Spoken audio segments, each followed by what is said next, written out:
వెంకటేశముఖమాత్మని సన్నిధత్తాం మనోజవం మరుతతుల్యవేగం జితేంద్రియం బుద్ధిమతాం వరిష్టం వాతాత్మజం వనరయూధముఖ్యం శ్రీరామదూతం శిరసా నమామి. అపదామపహర్తారం దాతారం సర్వసంపదాం లోకాభిరామం శ్రీరామం భూయో భూయో నమామ్యహం. శ్రీరామచంద్రం శ్రితపారిజాతం సీతాముఖాంబోరుహచించరీకః సమస్తకల్యాణగుణాభిరామः నిరంతరం మంగళమాతనోతు. సింధూరారుణవిగ్రహాం త్రినయనాం మాణిక్యమౌళిస్ఫురత్తారానాయకశేఖరాం స్మితముఖీం ఆపీనవక్షోరుహాం పాణిభ్యాం అళిపూర్ణరత్నచషకం రక్తోత్పలం బిభ్రతీం సౌమ్యాం రత్నఘటస్థరక్తచరణాం ధ్యాయేత్ పరేదంబికాం. హరి ఓం.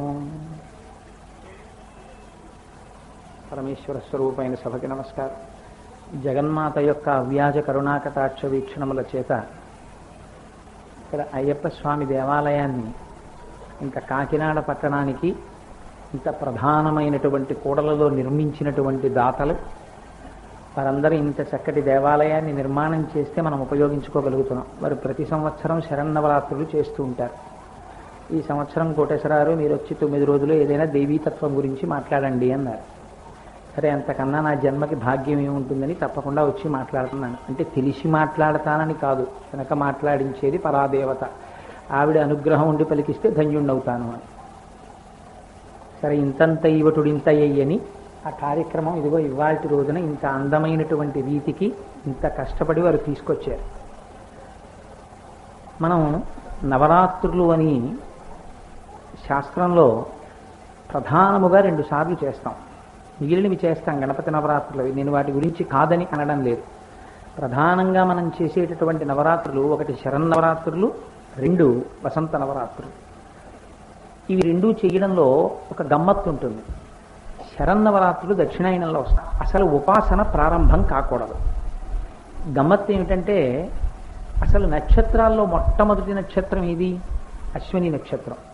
అశ్వని నక్షత్రంతో చంద్రుడు కూడితే ఆ నెల ఏమని పిలవాలి? ఆశ్వీజమని పిలవాలి. కానీ మనం యథార్థానికి అశ్వని నక్షత్రంతో కూడినటువంటి ఆశ్వీజ మాసాన్ని మొట్టమొదట చెప్తున్నామా? చెప్పట్లేదు. 27 నక్షత్రాల్లో 13 నక్షత్రాలని ముందు 13 నక్షత్రాలని వెనక్కి వదిలిపెట్టి మధ్యలో ఉన్నటువంటి చిత్తా నక్షత్రంతో చంద్రుడు ఉన్నటువంటి చైత్ర మాసాన్ని తీసుకొచ్చి మొట్టమొదటి మాసంగా చెప్తున్నాం. కానీ ఉపాసనకి సంబంధించినంత వరకు మాత్రం ఏది మొదట అంటే ఆశ్వీజమే మొదట. శరన్నవరాత్రులు చేస్తాం, శారదా నవరాత్రులు చేస్తాం, లలితా నవరాత్రులు చేస్తాం, అమ్మవారి పాదాలు పట్టుకుంటాం. అమ్మ అనుగ్రహంతో మనకున్నటువంటి తమోగుణం విరిగిపోతే వసంత నవరాత్రులు వచ్చేసరికి అమ్మవారి అనుగ్రహంతో రామచంద్రమూర్తి ఎంతమందినైనా సరే ఎక్కించుకుని ఇంకా ఒకరికి జాగా ఉండిపోతుంటుంది. దక్షిణ దిక్కు నుంచి పుష్పక విమానం ఉత్తర దిక్కుకు వెళ్ళిపోతుంది. వెళ్ళిపోయి అయోధ్యలో రాముడికి పట్టాభిషేకం జరుగుతుంది. ఆ పట్టాభిషేకంలో ఎవరెవరు పుష్పక విమానం ఎక్కారో వాళ్ళందరూ రామ పట్టాభిషేకాన్ని చూస్తారు. అంటే రావణాసురుడు తేలేదా పుష్పక విమానం అంటే? ఆయన ఉత్తరం నుంచి దక్షిణానికి తెచ్చాడు, రాముడు దక్షిణం నుంచి ఉత్తరానికి తీసుకెళ్ళాడు, ఊర్ధ్వముఖ చరణం చేశాడు. మనకి శరన్నవరాత్రులు ముందు చెయ్యండి అని చెప్పడానికి 2 ప్రధానమైనటువంటి కారణాలు ఉంటాయి. ఒకటి, శరన్నవరాత్రులలో అనేక రకములైనటువంటి రోగములు ప్రబలుతాయి. ఆ రోగములు కూడా ఎటువంటి రోగాలు వస్తాయంటే సాధారణంగా జనబాహుళ్యాన్ని, దీపపు పురుగులు చూడండి, దీపం చుట్టూ చేరి రెక్కలు ఊడిపోయి పడిపోతుంటాయి. కుప్పలు కుప్పలుగా పడగొట్టగలిగినటువంటి మహమ్మారిలైనటువంటి జ్వరాలు, వ్యాధులు ప్రబలుతాయి. అవి 2 సార్లు ప్రబలుతాయని. ఒకటి, శరత్కాలంలో ప్రారంభమవుతాయి అటువంటి వ్యాధులు. 2, వసంత నవరాత్రుల యొక్క ప్రారంభంలో కూడా మళ్ళీ అటువంటి వ్యాధులు పొటమరిస్తాయి. అందుకే రామచంద్రమూర్తి సన్నిధానంలో పానకం ఇస్తారు, ఇక్కడ శరన్నవరాత్రులు చేయిస్తారు. శరన్నవరాత్రులు, వసంత నవరాత్రులు, శరత్కాల ప్రారంభము, వసంతకాల ప్రారంభము, ఈ 2 ఆధ్యాత్మికంగా ఎంత గొప్పవో ఆరోగ్యపరంగా అంత ప్రమాదకరమైనవి. ఈ రెండిటినీ శాస్త్రంలో ఏమంటారంటే యమధర్మరాజు గారి యొక్క 2 దంష్ట్రలతో పోలుస్తారు. రెండు కోరలతో పోలుస్తారు. అందుకే మృత్యుదేవత నోటి రెండు కోరల చిక్కి బ్రతికినొనక వేళ బ్రతుకవచ్చు. ఎలా బ్రతుకవచ్చు అంటే అమ్మవారి పాదములు ఎవరు పట్టుకుంటున్నారో, అమ్మని ఎవరు సేవిస్తున్నారో, అమ్మని ఎవరు ధ్యానిస్తున్నారో అటువంటి వాడికి ఉపద్రవములు రావు. అందుకని శరత్కాలంలో తప్పకుండా అమ్మవారి ఆరాధనం చేసి తీరాలి. అమ్మవారి ఆరాధనం చేయడం చేత అనేకమైన విశేష ఫలితాలు ఉంటాయి. ఇహమునందు ఐశ్వర్యం కలుగుతుంది, పరమునందు ఉత్తమమైనటువంటి సుఖాల్ని పొందుతాడు. మహాజ్ఞానులైన వాళ్ళైతే ఇహమునందుండేటటువంటి సుఖములను త్రోసిరాదని మాట్లాడతారు. కానీ గృహస్థాశ్రమంలో ఉన్నటువంటి వారు మాకు ఏ సుఖం అక్కర్లేదు అని మీరు ఎలా చెప్పగలరు? భార్యాబిడ్డలు ఇంట్లో ఉన్న తర్వాత మీరు ధర్మార్థ కామమోక్ష చతుర్విధ పురుషార్థ ఫలసిద్ధ్యర్థం మనోవాంఛా ఫలసిద్ధాలి అని ఎవరు కోరుకోరు కదా. ఎవరు కోరుకున్న ఇహమునందు కూడా సంపత్తిని, సుఖాన్ని, శాంతిని కోరుకుంటారు. అవి ఎక్కడి నుంచి రావాలి? అమ్మవారి యొక్క అవ్యాజమైనటువంటి కటాక్షము చేత మాత్రమే సంప్రాప్తిస్తాయి.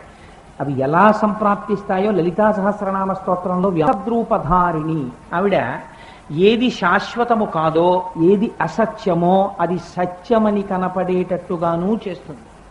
ఆవిడ దగ్గర ఆ శక్తి ఉంది. అమ్మవారు చేసేది మీరు బాగా జ్ఞాపకం పెట్టుకోండి.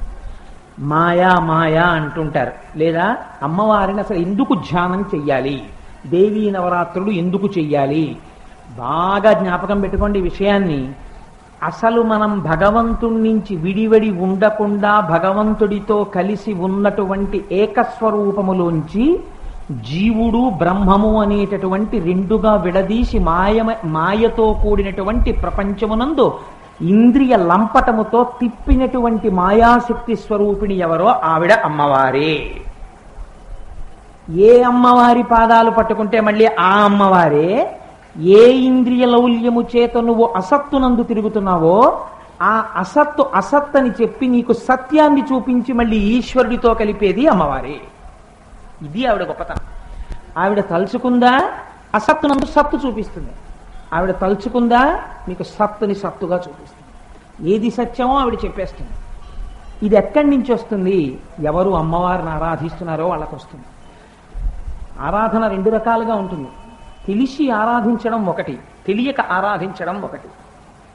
ఏమీ తెలియకుండా మీరు అమ్మవారి దగ్గరికి వచ్చి నమస్కారం చేశారనుకోండి, ఖచ్చితంగా ఫలితం ఉంటుంది, లేదని చెప్పడానికి వీల్లేదు. కానీ మీరు విషయం తెలుసుకుని నమస్కారం చేశారనుకోండి, దాని ఫలితం వేరుగా ఉంటుంది. గాలివానలు వచ్చినప్పుడు, తుఫాన్లు వచ్చినప్పుడు ఉండేటటువంటి మామిడి తోటకి, గాలివానలు తుఫానులు లేనప్పుడు ఉండేటటువంటి మామిడి తోటకి ఎంత తేడా ఉంటుందో ఈ రెండిటికి అంత తేడా ఉంటుంది. అది ఎలా వస్తుందో మీకు నేను తర్వాత చూపిస్తాను. అంచేత అటువంటి శక్తి స్వరూపిణి కనుక అమ్మవారు దివు అంటే ప్రకాశించున్నది, క్రీడించున్నది. అటువంటి తల్లిని ఉపాసన చేస్తే ఆ తల్లి శాశ్వతమైనటువంటి పరబ్రహ్మము వైపుకి నడిపిస్తుంది.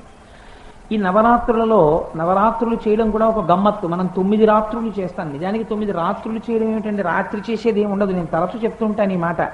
రాత్రి అనగా చీకటి అంటే ఏ వస్తువు చీకటిలో మీకు ఖచ్చితముగా ఉన్నది ఉన్నట్లు కనపడదో, ఉన్న ఒక వస్తువు వేరొక వస్తువులా కనపడుతుందో దానికి భ్రాంతి, అజ్ఞానము, అవిద్య అని పేరు. అందుకే చీకటి పడితే భయం, అజ్ఞానమున్నంత కాలం భయం. ఏ తల్లి అనుగ్రహం కలిగి నవరాత్రులు చేస్తే 9 తర్వాత వచ్చేటటువంటి 10లో విజయదశమి నాడు 1 పక్కన పూర్ణముగా చేరిపోతాడో, అటువంటి సున్న ఏది ఉన్నదో, ఏది పూర్ణమో అటువంటి పూర్ణము చెయ్యగలిగిన శక్తి అమ్మవారికి ఉన్నది.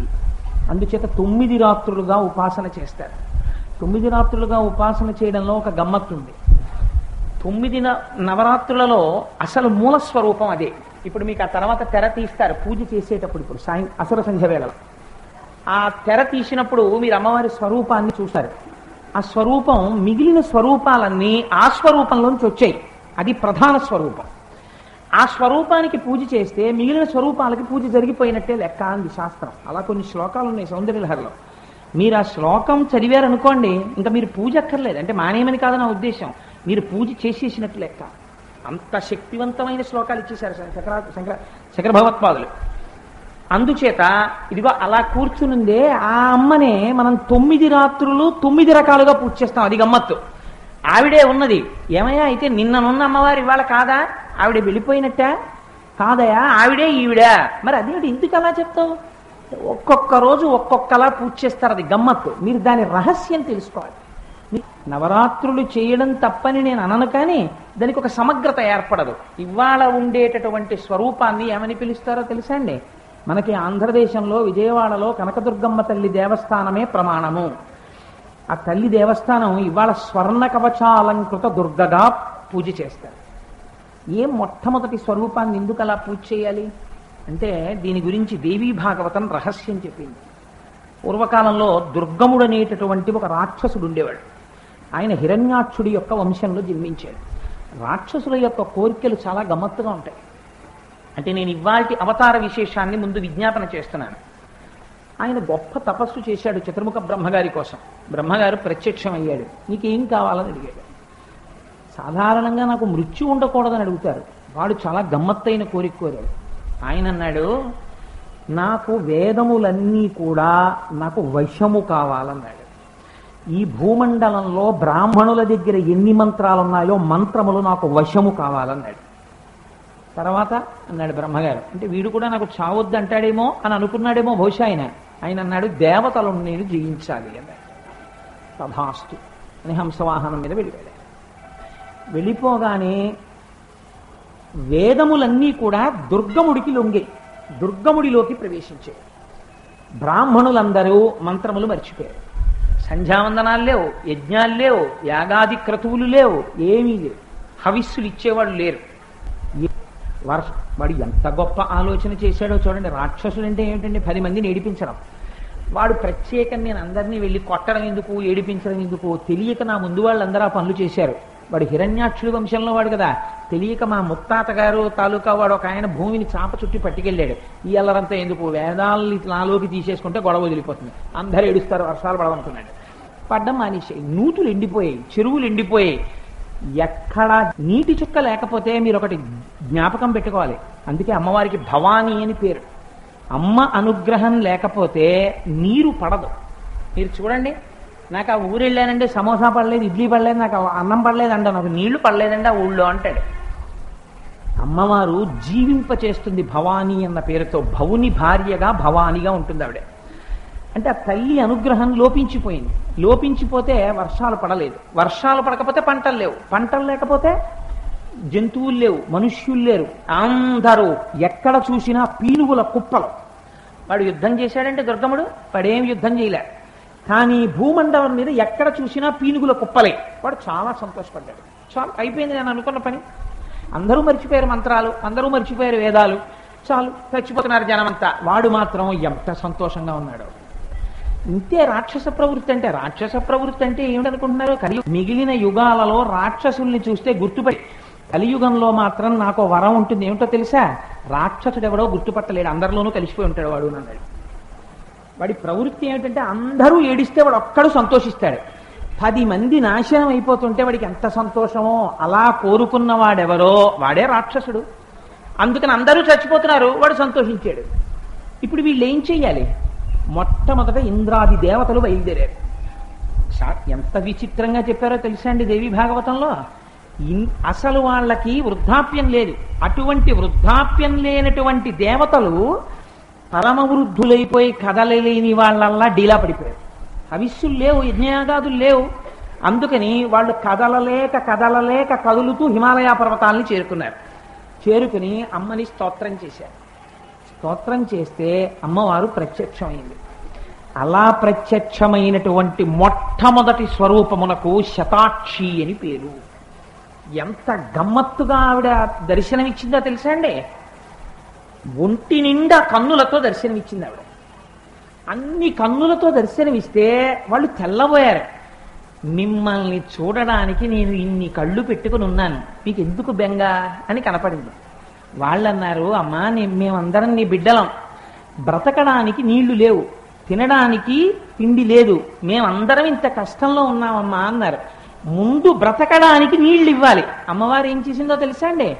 తన ఒంటి నిండా ఉన్నటువంటి నేత్రములలోంచి కరుణారసాన్ని వర్షంగా బ్రహ్మాండమంతా కురిపించింది. నూతులన్నీ నిండిపోయాయి, చెరువులన్నీ నిండిపోయాయి. మళ్ళీ కింద పడిపోయిన గింజలు మొలకలెత్తాయి. ప్రపంచమంతా సంతోషపడింది. ఈ సంతోషపడి అమ్మవారిని స్తోత్రం చేశారు. కానీ అమ్మా నీళ్లు పడ్డాయి, కానీ పంటలు పండి చేతికి రావడానికి సమయం పడుతుంది కదా, కానీ నువ్వు మాకింత ఉపకారం చేశావు, గొంతెత్తి స్తోత్రం చేద్దామంటే అమ్మ ఓపిక లేదమ్మా, తిని అన్నాళ్ళయిందో అని నీరసపడిపోయారు వాళ్ళు. పడిపోతే అమ్మ అందిట, ఎందుకురా అంత బెంగెట్టుకుంటారు, చూడండి నేను శాకంభరినవుతున్నానంది. శాకంభరీ స్వరూపం కపిలతీర్థంలో చూపిస్తుంటారు కార్తీక మాసంలో. ఒంటి నిండా కాయగూరలు పళ్ళు పట్టుకుని నిలబడింది అనంత హస్తాలతో. మీరు ఒక్కసారి ఆలోచించండి, ఈ పృథివీ శాకంభరి కాదండి. అక్కడే మామిడి చెట్టు, అక్కడే సీతాఫలం చెట్టు, అక్కడే జామ చెట్టు. మా అమ్మ ఎన్ని చెట్ల రూపంలో ఎన్ని చేతుల రూపంలో ఇలా పిలిచి ఇలా ఇలా చేతులతో పిలిచినట్టు కొమ్మలతో ఇలా పిలిచి పళ్ళివ్వట్లా, అదే శాకంభరి. అన్ని చేతులతో అమ్మవారు వాళ్ళకి కాయలు పళ్ళు అన్ని ఇచ్చేసింది. అదే శాకంభరేతి శిశేఖరవల్లభేతి సృష్టి స్థితి ప్రళయకేలిషు సంస్థితాయై తస్మై నమోస్త్రిభువనైక గురోస్తరుణ్యై అని స్తోత్రం చేస్తారు శంకరాచార్యులు వారు కనకధారా స్తోత్రంలో. వాళ్ళు ఆ కాయలు పళ్ళు అన్నీ తిన్నారు, మురిసిపోయారు. అమ్మా ఎంత అదృష్టం అమ్మా, మాకు నీళ్ళు ఇచ్చావు, తినడానికి పళ్ళు ఇచ్చావు, మా ప్రాణాలు నిలబడ్డాయమ్మా, మేమేం స్తోత్రం చేయగలమమ్మా నీ గురించి, మాకు స్తోత్రం చెయ్యడం కూడా చేత కాదు అన్నారు.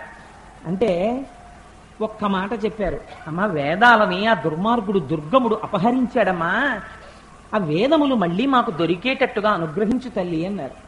అనేటప్పటికీ వీళ్ళందరూ తిండి లేక నీరసంగా పడిపోయిన వాళ్ళు ఏమిట్రా ఇంత అల్లరి చేస్తున్నారు, జేజేలు కొడుతున్నారు, వీళ్ళకి ఎక్కడి నుంచి వచ్చింది ఓపిక కనుక్కరమ్మని మంత్రిని పంపించాడు. అయా శాకంభరీదేవిగా అమ్మవారు ప్రత్యక్షమైంది, ప్రతివాడికి అన్నం పంచిపెడుతోంది, పళ్ళు పంచిపెడుతోంది. ఆవిడ అన్నపూర్ణ, ఆవిడేమి ఇవ్వలేదు.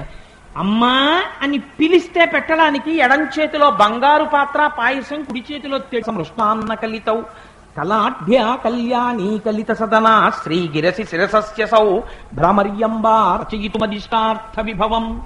దేవీ నవరాత్రుల్లో తెల్లవారుజామున అమ్మవారిని అలా చూడమని శాస్త్రం. ఏం పూజ చేస్తామండి, అలా చూస్తే చాలు. అందుకే ప్రాణప్రతిష్ఠ చేయబడినటువంటి మూర్తి కనుక రేపటి నుంచి కోటేశ్వరరావు 6 గంటలకు వచ్చి సుప్రభాతం చేస్తావా అని అడిగారు. అయ్యో తప్పకుండానండి, దానికే ఉంది, తప్పకుండా చేస్తాను అన్నాను. చక్కగా 6 అయ్యేటప్పటికి ఇక్కడికి వచ్చి కరెక్ట్గా సెకండ్స్ ఇండికేటర్ 6 మీదకి వచ్చేటప్పటికి సుప్రభాతం చేస్తాం అమ్మకి. ఇప్పుడు మీరు చూస్తారు కదా, పూజ అంతా అయిపోయిన తర్వాత అమ్మవారిని ఉయ్యాలలో పడుకోబెట్టి జోలపాటి నిద్రపుచ్చుతారు. రేపు మళ్ళీ 6 గంటలకి సుప్రభాత సేవ చేస్తాం. సుప్రభాతానికి వచ్చి వింటే చాలు, వాళ్ళ జన్మధన్యం అయిపోయినట్టే. అంటే నేను చెప్తున్నాను కాబట్టి మిమ్మల్ని రమ్మని నేను అంటలేదు మహాప్రభు, ఇదే రాజకీయ పక్షమా, ఇంతమంది వస్తే నాకేమైనా క్రెడెన్షియల్ ఇస్తారా కొత్తగాను అని తరించడానికి మార్గం చెప్తున్నాను. అలా దర్శనం చేసి అయ్యో వాళ్ళు వెళ్ళిపోవడం ఏమిటని మళ్ళీ ఇంకోటి పెట్టారు. అలా దర్శనం చెయ్యగానే సుప్రభాతం అంతా పాడగానే ఒక్కసారి కర్టెన్ తీసి అమ్మవారి దర్శనం ఇచ్చి నీరాజనం ఇస్తారు. నీరాజనం ఇవ్వగానే అప్పుడే నిద్రలేచినటువంటి అమ్మవారి ముఖాన్ని చూసి సంతోషించి మనందరం ఇక్కడ కూర్చుని రేపటి రోజున ప్రాతస్మరామి అనుసంధానం చేస్తాం 9 రోజులు. ఎవరు వస్తే వాళ్ళు అమ్మని ఇక్కడ చూసి ఇక్కడే కూర్చుని ఒక్కసారి పార్వతీ పరమేశ్వరులు ఇద్దరినీ మనస్సులో స్మరించి ఆ స్తోత్రం చెప్పుకొని బయలుదేరి ఇంటికి వెళ్ళిపోతాం. మళ్ళీ వంటలు అవి చేసుకుని 9 గంటలకో పూజలకు వస్తాం. సరే, అందుచేత ఎందుకు ఈ విషయం ప్రస్తావన చేశానంటే అటువంటి తల్లి కనుక ఎవరదా వీళ్ళందరికీ ఎక్కడి నుంచి వచ్చింది ఇంత వైభవం, వీళ్ళకి తిండి లేక పడిపోయిన వాళ్ళు ఇంత ఉత్సాహంగా ఎలా అరుస్తున్నారన్నాడు. యుద్ధానికి వచ్చాడు. వాడు ఎవరి మీద వేశాడో తెలుసా అండి బాణాలు? వీళ్ళందరూ అమ్మవారి స్తోత్రం చేసి అమ్మ అనుగ్రహం పొందుతారా, చూడు వీళ్ళని ఏం చేస్తారో తెలుసుకోమని చెప్పడానికి మొట్టమొదటి రోజున స్వర్ణ కవచాలంకృత దుర్గాదేవిగా పెడతారు. అమ్మవారు ఏం చేసిందో తెలుసా అండి? రాక్షసుడితో యుద్ధం చేయలేదు ఆవిడ. తనని నమ్ముకున్నటువంటి భక్తులలో చీమ దోమ ఈగతో సహా రక్షణ చక్రాన్ని సృష్టించింది ఆ రోజున. ఆ చక్రం లోపలికి రాక్షసులు వేసిన బాణాలు వెళ్ళలేదు. వీళ్ళందరూ హాయిగా నిలబడి పిల్లలు చూసినట్టు తప్పట్లు కొట్టి సంతోషిస్తున్నారు. వాడికి కడుపు మండిపోయింది, ఏమిటి ఇన్ని బాణాలు వేసినా వెళ్ళవా చక్రం దాటి. ఇప్పుడు నేను అమ్మవారితో యుద్ధం చేస్తానని చేశాడు. 11 రోజులు జరిగింది యుద్ధం. మన కోసమని తల్లి అంత కష్టపడి 11వ రోజున దుర్గముడి యొక్క 2 కన్నులలోకి బాణములు కొట్టి వక్షస్థలాన్ని భేదించి పడగొట్టి స్వర్ణ కవచం కట్టుకుని దుర్గముణ్ణి సంహరించింది కాబట్టి దుర్గ అయింది. ఆ రోజున దుర్గముడిలోంచి తేజస్సు మళ్ళీ ఆవిడలోకే వెళ్ళాలి. అప్పుడు బ్రాహ్మణులు లోకంలో ఉన్న వాళ్ళు ప్రార్థించారు వేదములు మళ్ళీ ఇమ్మని. తనలో ఉన్న తేజస్సుని మళ్ళీ వేదములుగా పైకి తెచ్చి అందచేసింది. ఇంత లోకోపకారం ఎందుకని మొట్టమొదట అమ్మని దుర్గమ్మగా అమ్మ వంచి ఈనాటివి మాకమ్మవి, మమ్మల్ని రక్షించేదానివి, నీకు నమస్కారం చెయ్యకపోతే నేను కృతజ్ఞుడను, నాకొద్ద కృతజ్ఞపు జన్మ, అందుకనమ్మా నీకు నమస్కరిస్తున్నానని నమస్కరిస్తారు మొట్టమొదటి రోజున. అది స్వర్ణకళాదేవి. దేవీ భాగవతంలో ఏం చెప్పారో తెలుసా అండి? ఎవరైతే దేవీ నవరాత్రులలో మొట్టమొదట రోజున అసుర సంధ్య వేళలో ఈ దుర్గముని సంహరించినటువంటి దుర్గమ్మ తల్లి కథని శతాక్షిగా శాకంభరిగా దుర్గమ్మగా ఒక్కసారి చూసి విని నమస్కరిస్తున్నారో వాడికి కొన్ని కోట్ల జన్మల నుంచి తరుముకొస్తున్న పాపరాశి ధ్వంసమై వాళ్ళకి అమ్మవారి అనుగ్రహం కలుగుతుంది అని చెప్పారు. అటువంటి సర్వోత్కృష్టమైనటువంటి అవతారం ఇవాల్టి రోజున. రేపటి రోజు అవతారం గురించి రేపటి రోజున వివరణ చేస్తాను.